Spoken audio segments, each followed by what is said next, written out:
Jesus says to come and taste and see that he is good. And I've never not came to his feet and not noticed that he was good. I've never not came to his feet. I've never came to his feet and said, Lord, give me something, and he sent me away with a stone instead of bread. I've never been in a place where life got too difficult and he did not let me sit there and gain my strength at his feet. I've never not been in a place where his joy did not give me the strength to stand. I've never been in a place where he was not good. But the world will make you think otherwise. The world will make you think that the Lord is cold-hearted and logical and will shun away those who have issues and shun away you because you have sin in your life. The Lord wants to sit you down and tell you how much he loves you.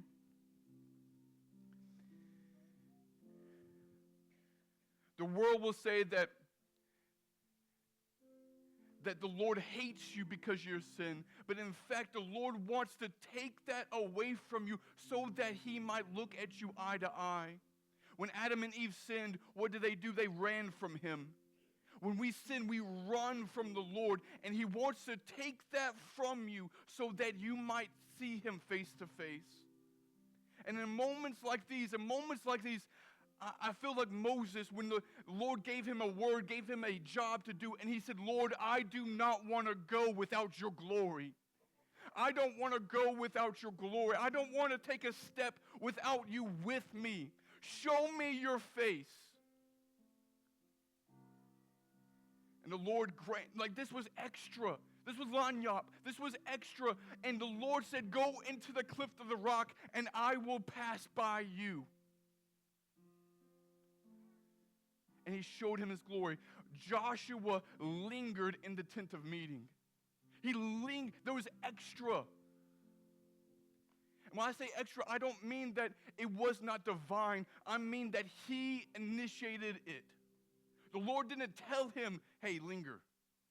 He said, Lord, I want to linger here. I want to sit in this tent of meeting where I'm not invited. And I want to linger in your presence. I want more. What's the difference between Joshua and everybody else in that time was that he lingered. When he saw the giants, he did not see an obstacle incapable of being beaten. He saw a God that can destroy his obstacles. Because his mindset was not on the physical, but on the heavenly. And I think we come to church and we come to Sunday morning services having all these things, having a list of issues in our life, whether it be these work problems or whether it be relationship issues or whether that your wife just got diagnosed with cancer for the second time. And you just want to check through the boxes and say, the Lord's going to be with me, but he's not going to do anything. The Lord's going to be with me, but he's not going to do anything. There's no expectation for transformation. There's only expectation to tread the water. That dying will be easy, not that living might be joyous.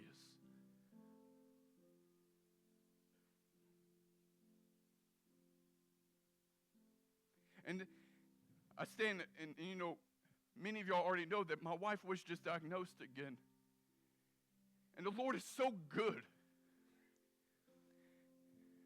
When we both were sick in 2023, the Lord dealt with me on this principle of enduring faith.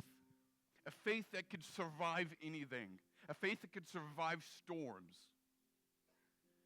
Right? And I just focused in on endurance and endurance and endurance and endurance. And then when we beat the cancer and we were trying to live our lives, and I come into 2026 and we were expecting for great things. We were expecting to be able to build our lives more and more and more. And the Lord started to speak to me on this expecting faith. Not the enduring faith, but the expecting faith. Not the faith that survives, but the faith that thrives. Not the faith that when you get into the dire situation and you slink back and you hide and you say, okay, I just got to keep me in mind. I got to keep me in mind. Instead, no, it's the one that sees the obstacle and goes to war with it. And the Lord gave me a promise in the moment. He gave me a promise. It was divine. It was supernatural. He sent me somewhere, and it was a revelation. And this is at the same time Pastor asked me to speak, and I started to cultivate this message and started to build this out. This was in late January. And we didn't hear anything about Tiffany until a couple weeks ago. And the Lord was already preparing my mind for what the battle was to come. Not because of anything else, but because He wanted me to be ready. And I was preparing this sermon hoping to tell y'all that we're expecting a child. That was my hope. That was my hope. And I still believe that in 2026 we're going to be pregnant. And I don't say that on live. I don't say that to y'all so that y'all faith might fail when we're not pregnant. No, I'm saying that so that when she has a baby in her belly, that y'all know that it was not a coincidence.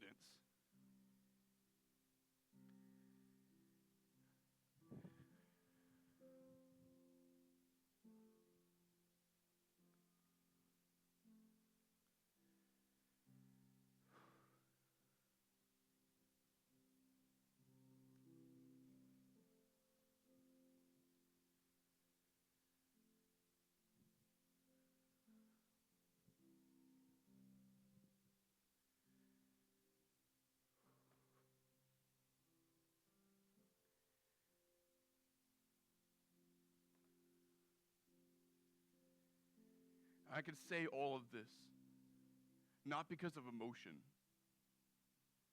right? I'm not saying this, I'm good at surviving. I've had cancer twice. I'm good at it. I'm good at becoming isolated and hiding and getting through the situation. I'm good at that, right? This part is hard. This is hard. Hiding is good. Hiding is easy. But I can say this right now with my chest, 10 toes down, because I believe my God is good. And He does not give promises, hear me, He does not give promises that aren't sovereign. And He's given us a promise. He didn't tell me what He told me in January just to laugh at my face and say, your wife has cancer. That's not what is happening. What is happening is that we're grasping on to the glory and the enemy's not liking it. Friends, my prayers in January and February before they shifted, right? Before they shifted to my wife, was that revival will break out in Natchitoches. That is why we were sent here. I didn't move to Natchitoches just on a whim. We came here to see the glory of God abide here. In fact, actually, the prayer that I always prayed was that it might hover here like the waters. That the glory of God, that the knowledge of the glory of God would hover here. That the culture would completely change. That we're not in a culture of poverty. And poverty goes deeper than just your wallet. It goes into the mind, and it's the way people think and the way people operate. And it's the selfishness in grabbing any opportunity they can to get more.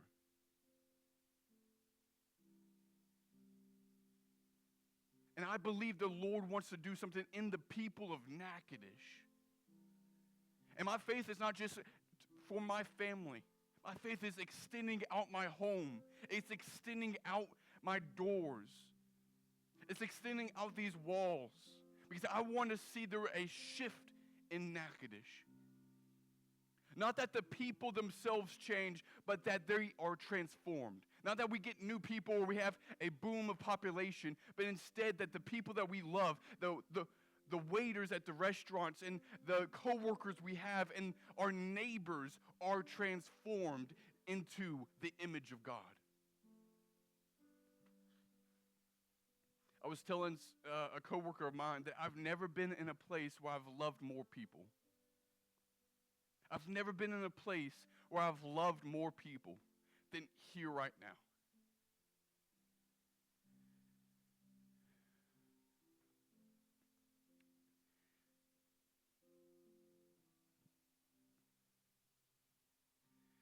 And so I'm going to transition into just kind of the meat of the sermon. I'm going to let my wife have a break. She's been playing for a little while.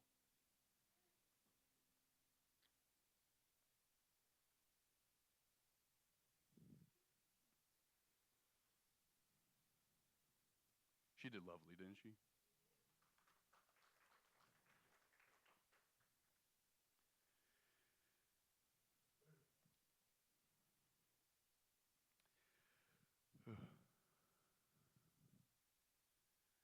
They do a good job with that stuff up there on the screen there. I don't do that. They do a fantastic job, and I kind of just like vomit out stuff to them, and they just grab it and make it pretty. And I'm very thankful for them. I know that the start of this has been emotional to say the least, right? But also, I just feel, this is what I feel, that the Lord is transparent here, right? And you're transparent with people who you're comfortable with, right? Usually when the Lord gives me a word, it comes in the form of like, I know the passage and I build it from the passage up, right? The passage is the foundation. That's usually, right? That's 90% of the time that I speak nowadays. That's how it comes out. This one came from the title. I usually get the title like an hour before the service, and they're asking me for a title. I'm like, oof, here you go. You know, just kind of throw one out there. I think I'm going to talk about this, right? This one came with a title with nothing else. Right? I got a title and nothing else. And I believe the Lord just has a lot that he wants to say to y'all. But I believe, and hear me when I say this, I believe he's not saying it to a random group of people, but he's saying it to the people who showed up today. That there are people that are supposed to be here that didn't make it here. Right? And that he has decided what he wants to speak because you walked into the door. Not because I sat there and planned and pinned a needle to every single thing, right? But that he wants to speak to your heart today. I don't think this whole sermon is supposed to be about me, right? That would be selfish. I believe that there is other people with other things, and I don't want to downplay them, right? Making a decision at work, or hoping for a new job change, or having marital problems, or having sin in your life, all of those things are still as prevalent and still worth praying for, right? And what I don't want is the enemy to come in and be like, oh, they're dealing with that. You don't compare them. Don't go to the altar. No, come to the altar, right? When there's time to come, come.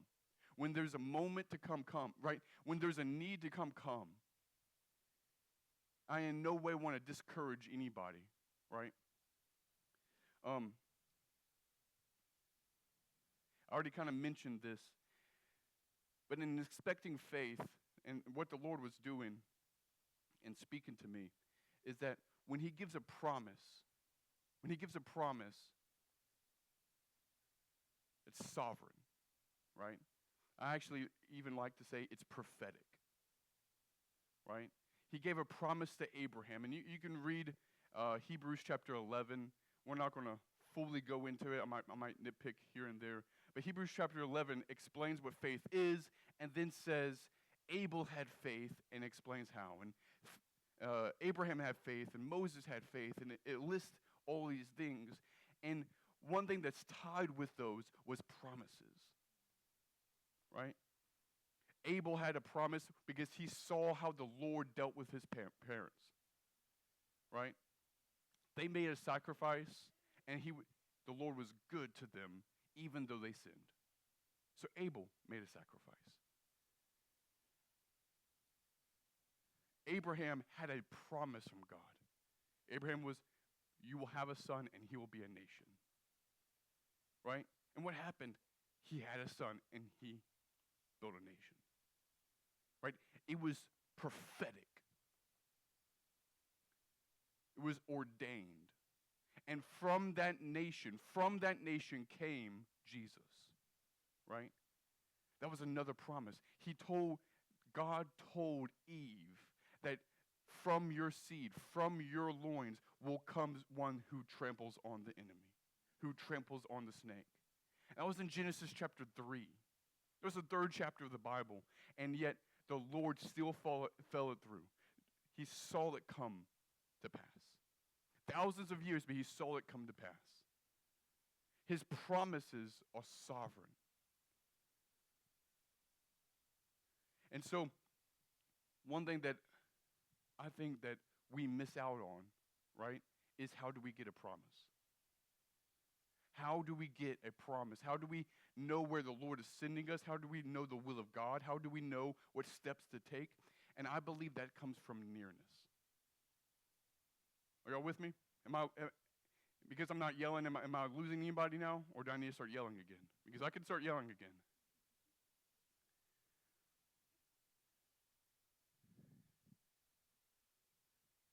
And so, it's hard for me to vow to my wife that we're going to get married if we didn't date. Right? It's hard for me to promise her I'm going to be loyal if I've never proved to her that I'm loyal. Right? It's hard for me to tell her that I'm going to be with her through the thick and thin if I'm never with her. Right? And so the Lord is the same way. Why would he have a promise for you that he know you can't keep your side of it? Why would he tell you these things are going to happen, it's going to be for my kingdom, but you're not even in his kingdom? And when you do come to church, and when you do come and do the things that you think are godly or Christian, you do it for self-serving purposes. I'm going to worship because it's going to make me feel good. Not because there's a sacrifice involved in it. Not because there's metanoia, that my mind will repent and change the way it thinks. I've been in situations where, I sinned, I did something I shouldn't have done, and instantly there was a problem at hand. And I had to handle the problem. And the way I wanted to handle that problem was through anger, was through forcing things, was through yelling or screaming, arguing, right? Why? Because my mind was not on things above. My mind was in the world. And so how could I be the ambassador of Christ that I'm supposed to be when I'm focusing on the desires of my flesh?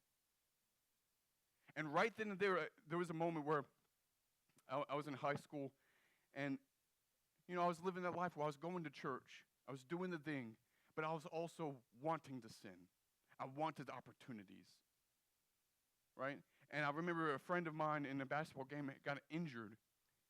He hurt his foot, and this dude was yelling. It ended up being that he was just kind of weak, right? But he was screaming and hollering about his ankle. And he was a big, big guy, and it really made me scared for him. And so I was like, Lord, heal his body. Heal him right now. And the Lord spoke to me. He said, nice that you finally talked to me when you need me.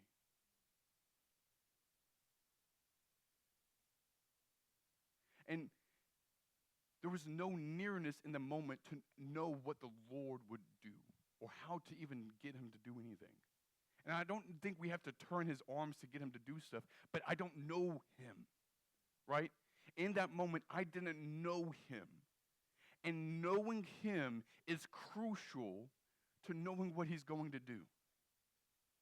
To being in a situation of crisis and knowing that he's going to see you through. Right? I give this analogy a lot. But when you start to have familiar time with God, when you start to get close to him, right, you will know impressions. You will know impressions and what they mean. right? He calls me David in my spirit. I just feel him calling me David. Not John David, but just David. That's what my parents call me. And, there's a difference between David, come over here, or David, come here. There's a difference between the two, but they're the same words. And a lot of times I believe we have sinned, we have done stuff when we hear the words of God and we feel shame because of them, because we think he's mad at us. Right? Actually, I'll even say this. I think when I was sitting on that bench, I did sit on the bench, playing basketball, and that guy got hurt and was screaming, and I heard that I think I took him meaner than he actually was. Right? I think I did not know him well enough to hear the love in his voice in that moment. I only can perceive what I can perceive, but that's what I perceived. But I know now his goodness would never laugh at where I'm at. He would never laugh at someone's pain. But there wasn't nearness in the moment.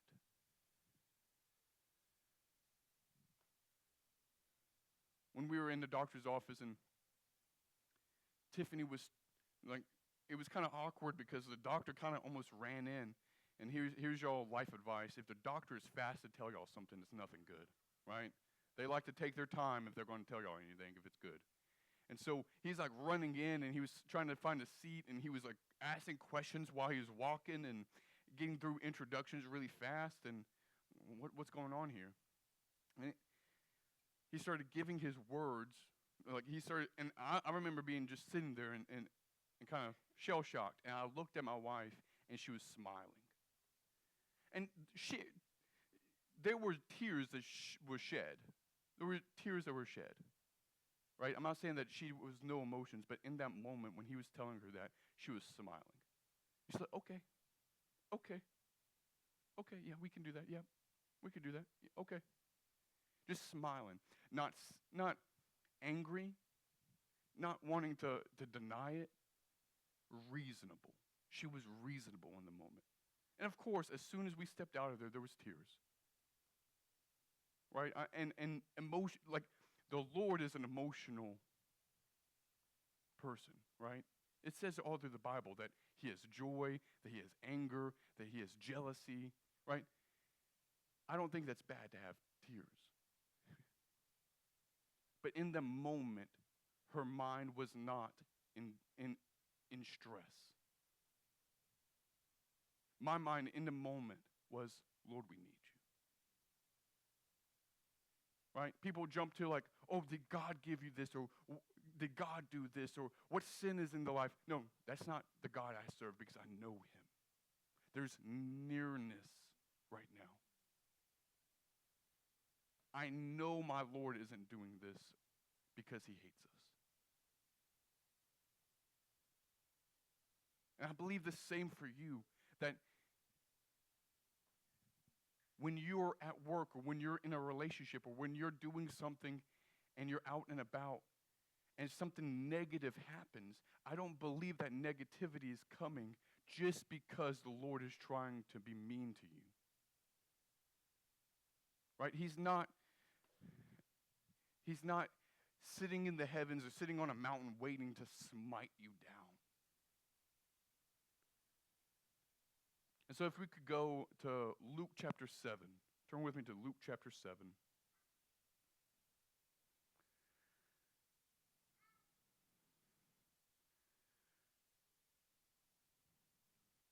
And while y'all turn there, we're going to have two separate stories here. It's in the same chapter. They're one after another. And we're going to go to both of them. And I have just things I want to point out.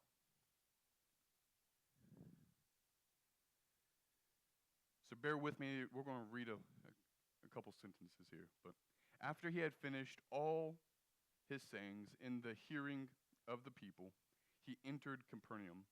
Now a centurion had a servant who was sick and at the point of death, who was highly valued by him. When the centurion heard about Jesus, he sent to him elders of the Jews, asking him to come and heal his servant. And when they came to Jesus, they pleaded with him earnestly, saying, he is worthy to have you do this for him, for he loves our nation, and he is the one who built us our synagogue. And Jesus went with them. When he was not far from the house, the centurion sent friends, saying to him, Lord, do not trouble yourself, for I am not worthy to have you come under my roof. Therefore, I did not presume to come to you, but say the word, and my servant be healed. For I too am a man set under authority, with the soldiers underneath me. And I say to one, go, and he goes, and to another, come, and he comes, and to my servant, do this, and he does it. When Jesus heard these things, he marveled at him, and turned to the crowd, and followed him, and said, I tell you, not even in Israel have I found such faith. And when those who had been sent returned to the house, they found the servant well. In verse 11, soon afterwards, he went to a town called Nain, and his disciples and a great crowd went with him. As he drew near to the gate of this town, behold, a man who had died was being carried out, the only son of his mother, and she was a widow. And a considerable crowd from the town was with her. And Jesus saw her.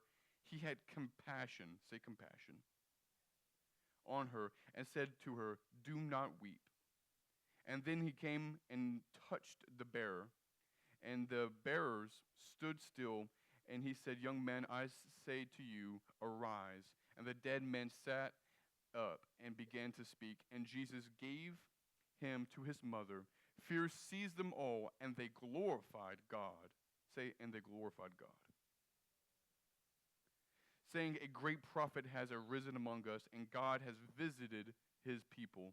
And this report about him spread through all of Judea and all the surrounding country. There are two specific points in this that I want to talk to you all about. First, I want a response from the crowd, right? A yes or no. Does Jesus do miracles? Is it biblical? Okay, we got that established. I'm just making sure, okay? Just making sure. And so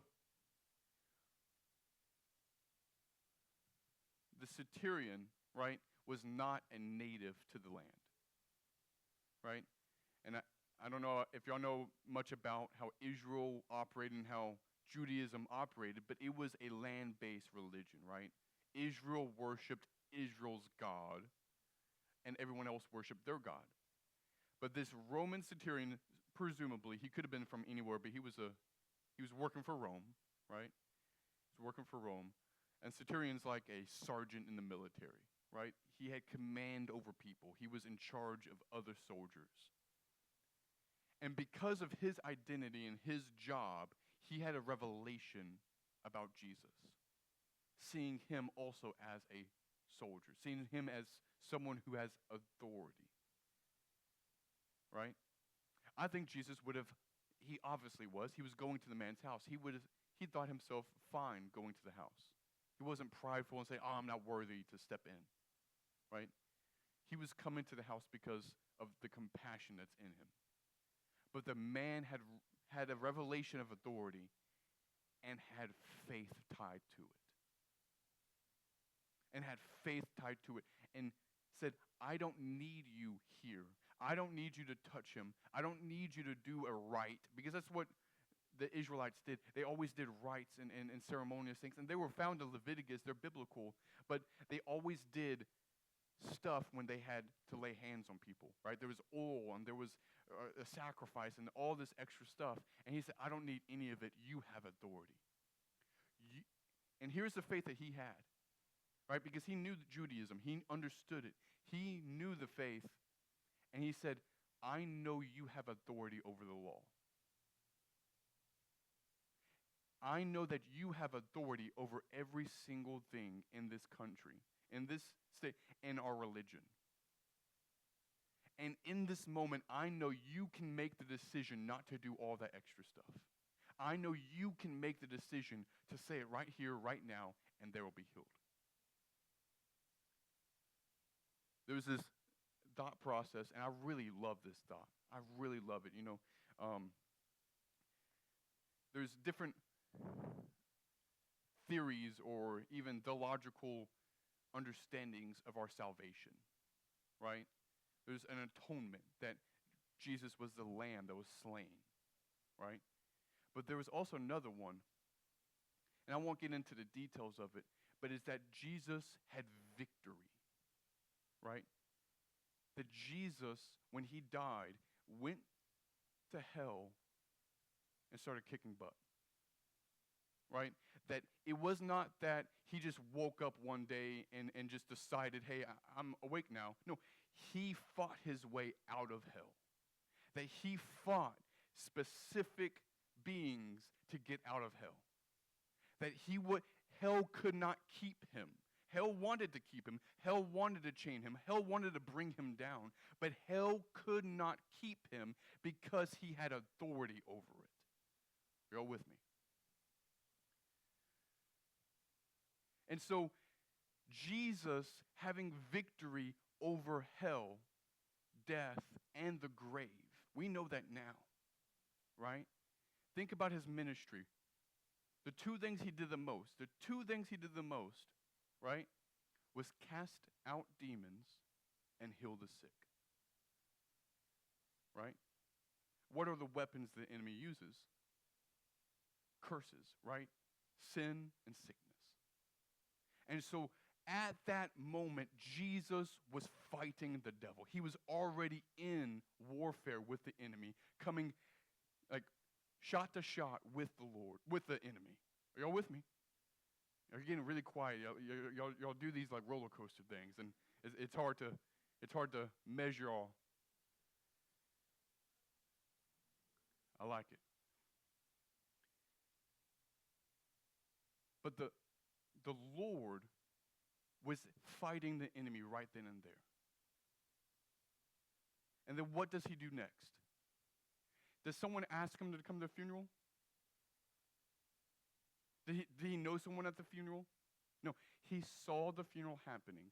And in this ancient day, this would have happened in other cultures too. It's not just Israel by themselves. But in this day, a woman didn't have a job, right? And so she was provided for by her husband, and when her husband died, it was by her sons. And so this widow, her husband's passed away, was bearing her last son. Maybe her only son, but her last son. Which means she was going to be on the streets. She was not going to have a home. She was not going to have food. She was not going to have bread. Right? There was no one to provide for her. What does it say? It says that Jesus had compassion. Right? He didn't raise the dead because he said, oh, look at this cool trick I can do. He didn't raise the dead because he said, hey, I want y'all to know I'm God. Watch this. He raised the dead in that moment because he had compassion. That was the reason he chose to do it. It wasn't because that there was this crazy plan that he wanted to do and all these steps had to be had. He had compassion in the moment and he did it.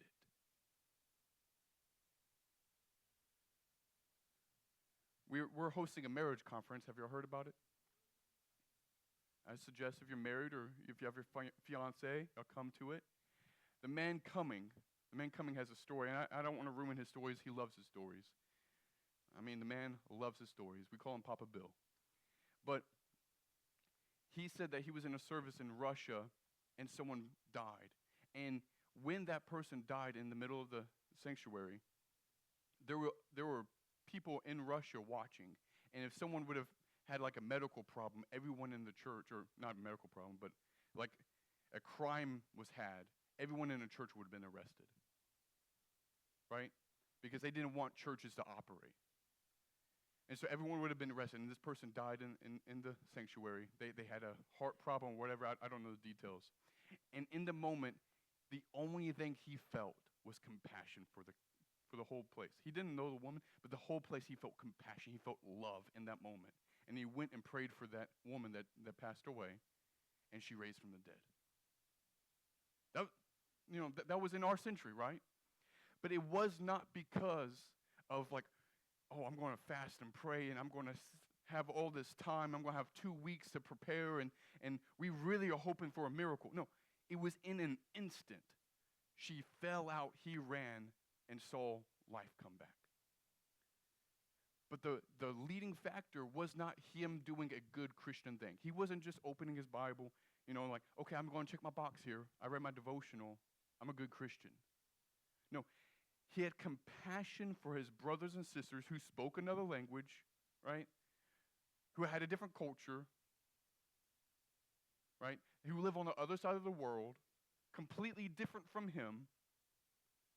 But he had compassion for them in a moment and saw a miracle happen. I believe if you want to work in miracles, you have to work in compassion. Right? If you want to see the great things happen, I've actually, I am gifted here and there with prophecy every now and then. And my funnest times, and it's fun for me, but the funnest times I've ever gave words to people were when I loved that person. There's one thing with when I'm talking to a stranger and I have a word for them or have a word of knowledge for them, that's one thing. But when I love somebody and we're in a moment and the Lord starts to birth something out of me, like you're going to have to tell me to shut up because I'm so excited about that moment. And there's times where I know that the reason why I got the word, is because I was praying for them because I loved them. Was because I had compassion for that person. Was because in that moment, I was pulling into the heavens because of my love. And the Lord said, hey, here's your little gift, give it to them. And now they have something that they can cling on. They have a promise that they know is sovereign. They have a word that they know that reveals part of their heart, part of their mind, part of their identity because someone loved them. It makes you start to think about every word that you've gotten, right, from other people. Makes me think of pastors and people I've lived with and people I've spent time with that say, hey, look, I got a word for you. It's like, oh, so you loved me.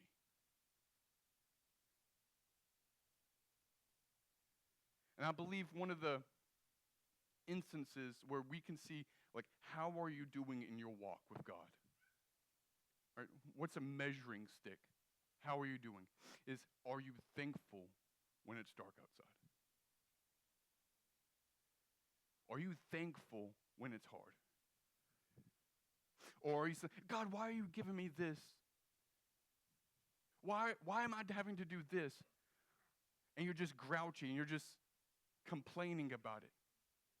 I think a lot of people don't pray to God. I think they complain to God. Right? The only time they talk to him is when they have a complaint. My last little passage I'm going to go into is Philippians chapter 4. Philippians chapter 4.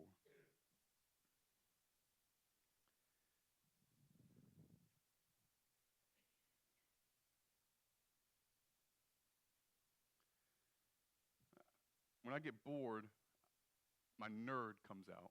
I'll talk to y'all about my nerd here and there.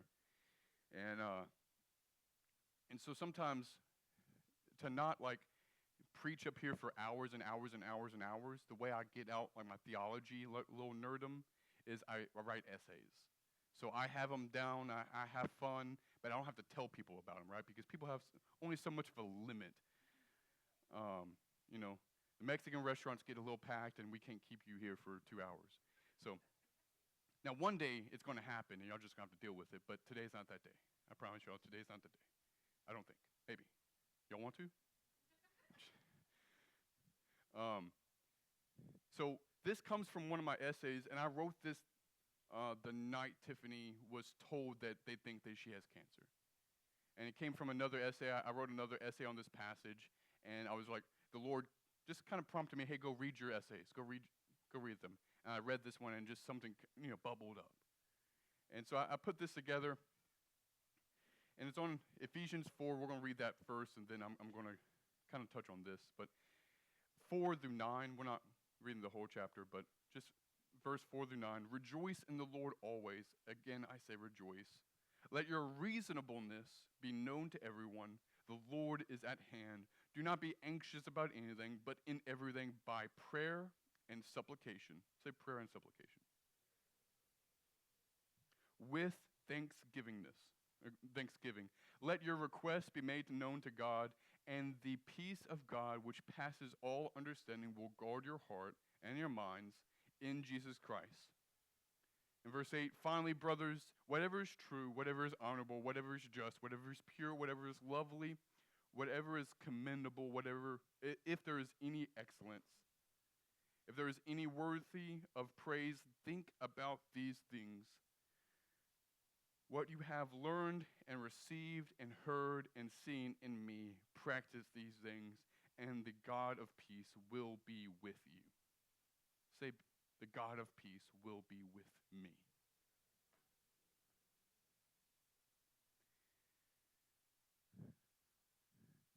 You know, one thing that I think we do a lot, right, is that when we pray, we have faith in healing, right? When we pray, we have faith in the providing, right?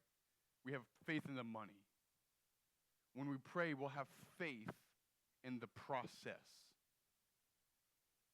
But how much time do we spend having faith in the Lord? In Hebrews chapter 10, verse 6, it actually has this little thing. It says, if he believes, he exists, right? And it's talking if the man believes that Christ exists. That word exists does not mean that he lived, right? It means, do you believe that he is who he says he is? Right?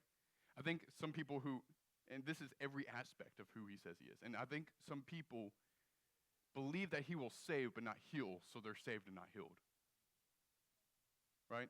I believe that they think he'll love but not free, so they sit in their sin. They're loved in sin. Right? That they believe in going to church and going through the motions, but they don't believe that he will be near to them and talk to them at night. They believe that they're supposed to be sitting in a seat, but the Lord is speaking to them to stand. Right? And so, rejoice in the Lord. Right? The Lord is saying this, or Paul is saying this knowing, like, he's been beaten. He's been thrown in jail. He's riding out of jails often. Right? And he's saying this knowing that times are grim. Life happens. Right? It's not roses and rainbows. But the Lord is good, and he will rejoice in the Lord. And so, rejoicing in the Lord looks different than rejoicing in our faith or in our hope or in our salvation. All of these things are necessary, but we find them in him. Colossians chapter 3 and Ephesians chapter 1, they have these in him statements. In him we have every spiritual blessing. In him we have our hope of salvation. And without him, we have nothing. You know, I believe that faith is not in the work, but in the man. Which is why I can have faith and yet endure, right? Endure through the end.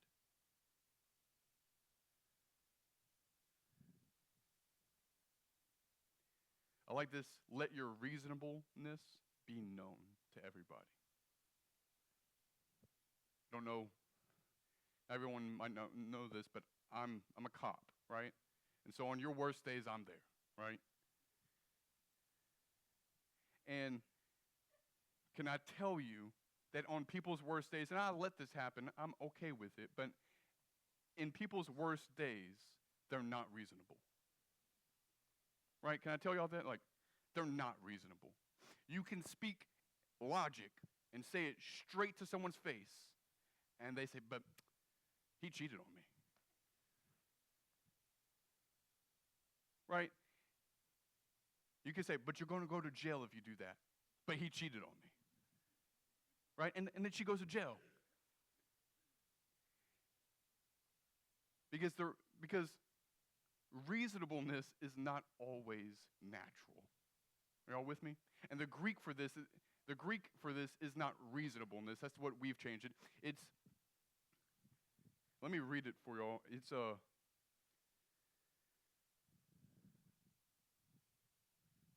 moderate gentleness. Moderate gentleness. And so it's taking news or taking a situation and acting gentle in that. Right? I said this on purpose, but when my wife received the news, she was gentle in the moment. There was emotions. There was logistic questions, right? There was theological questions. But in the moment, her heart produced gentleness.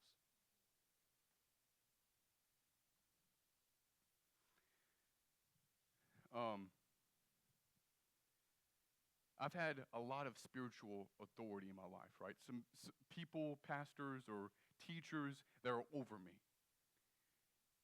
And I love them all. I'm not speaking ill against all of them. But there's a difference. There's a difference when I say, hey, I messed up, and they respond reasonably to me versus angry to me. There's a difference in my heart to that. When I try to disciple somebody, whether it's at my job and I'm trying to get them not to go to jail, or it's in the church and I'm really happy to do it, right? What I want in my heart to be produced is gentleness. Right? The kindness of God leads to repentance. Not the meanness or the bullying of God. Not the shame of God. The kindness of God. And in that moment of difficulty, of crisis, I think a goal of yours should be to be gentle in the moment, to receive the news gently. And even if there needs to be action, right? Even if there needs to be action, that the action comes gently. If something happened in a relationship and there has to be distance, like if you're at a workplace or if you're at, friendships and this or that, there doesn't have to be screaming. Doesn't have to be hollering. There doesn't have to be all this things that destroy stuff. Instead, there can be a gentle step, right? There could be a gentle step. Now, I said that. Let me not get my words mixed up. If you made a covenant, there's different stuff, right? If you're in a covenant of marriage, there's different stuff. But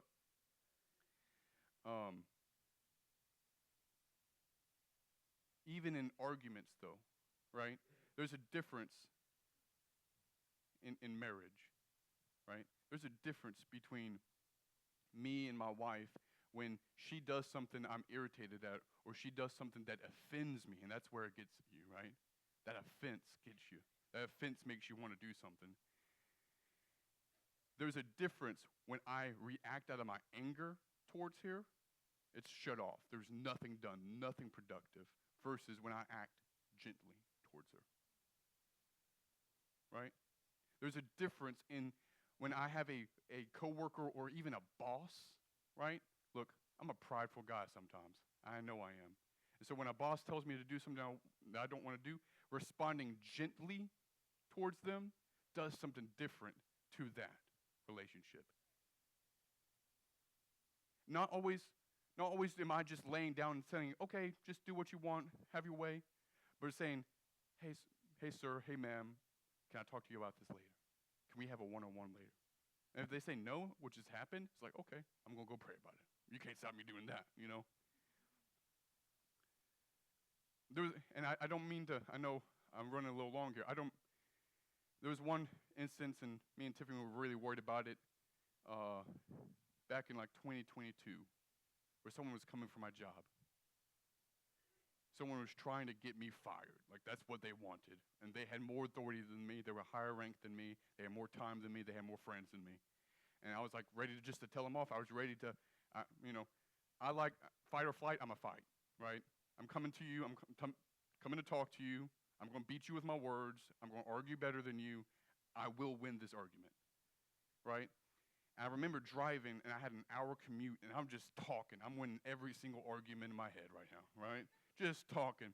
And the Lord said, nothing that you have said in this car is from heaven. Nothing that you've said in this car is from heaven. And if you lose your job, do you not think I will give you a better one? Right? And I said, okay, Lord, yeah. I'm surrendering. I'm humble. And I get out. The first guy I see walking out the door is him, is that guy. And we're alone. We're in a parking lot. There's no one there. And I let him get in his truck and drive away. And I walk in. And my boss, my direct boss, or the supervisor of everybody, his boss too, goes, he's going home today. In a week from now, he'll not have a job. We chose you over him. I said nothing. I did nothing. I didn't intervene, nothing. But the Lord handled it. Why? Because I got out the way. And this was a crisis. This was a crisis about my money, right? And money's important. We're not going to lie about that. But the way the Lord taught me to respond to it wasn't in anger, wasn't in confronting, wasn't in fixing, but was in stepping out and being moderately gentle. Wrapping up real fast. The end, Paul's telling them to think on these things. And there is this aspect of capturing thoughts, taking them, and pushing out good thoughts. Right? When the Lord is speaking to you and telling you promises, grab on those promises. Grab on those, and then when the enemy says you're depressed, or you're doing this, or you're anxious, or you say, no, the Lord called me faithful. No, the Lord called me strong. The Lord called me steadfast. The Lord called me loved.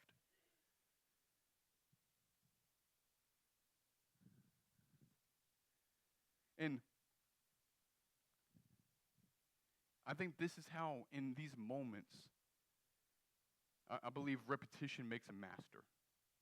Right? In sports or in work or whatever you do, repetition makes a master.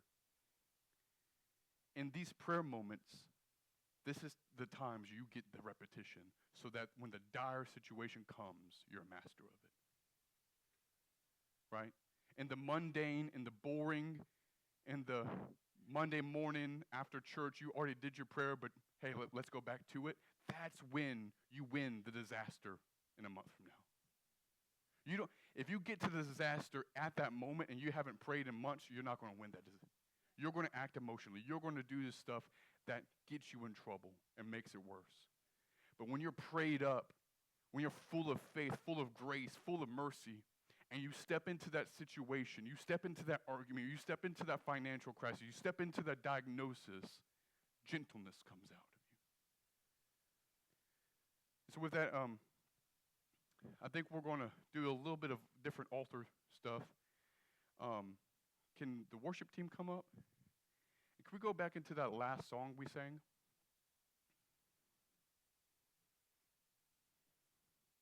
This is random, I know, but this is...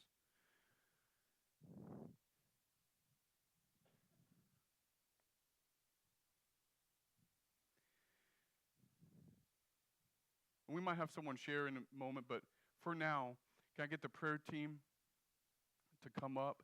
And if you say, hey, I struggle knowing the will of God, or I struggle knowing that God has the best interest in me. I struggle having the faith to get me through moments, even day to day. Let's not look over that. If you say, I struggle waking up in the morning and put my clothes on. I struggle going to class or going to work because I'm so anxious. Those are real things. So what I want you to do is get someone that you love, or get someone at the altar here, get myself, get someone that you know that can pray, and get with them.